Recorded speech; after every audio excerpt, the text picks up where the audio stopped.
AMA does not have the right to break your building. Writing stop work, produce permit is unlawful and in fact illegal. Therefore, they cannot break your building based on the fact that they notified you on the walls.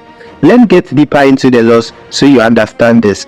Do not forget to send this to anyone that wants to build or is building in Ghana. Section 94 of the Local Governance Act is saying that where a person builds or is building without permit, then the authority would have to notify that person in a writing that the person should reach back to the authorities to tell them why he is building without permit and reasons why the authorities shouldn't demolish the building. Let's read it together. Where a physical development has been carried out without a permit or is being carried out without a permit, the district planning authority shall give written notice in the form that shall be prescribed by the regulation to the owner of the land to require that the owner on or before the date specified in the notice to show cause in writing why the unauthorized physical development should not be demolished. Now, the subsection 2 in continuation suggested that when the owner fails to write back to the authorities the reasons for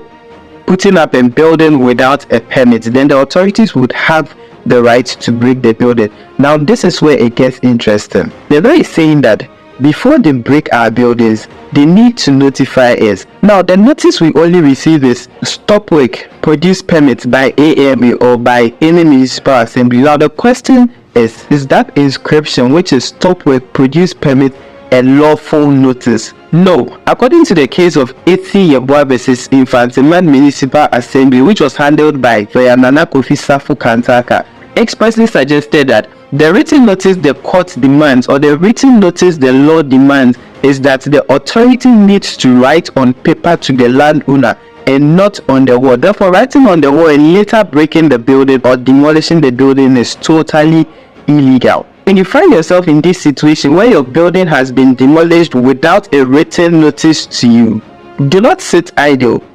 Call your lawyer and at the end, trust me, you will enjoy some cash. Same happened in the case where she won over 3,000 cedis. The only time the authorities would be allowed to break your building without a written notice is only when your building is on a public space, and the legitimacy as to whether a building is on a public space or not could still be contested in court. So regardless of the case, reach out to your lawyer.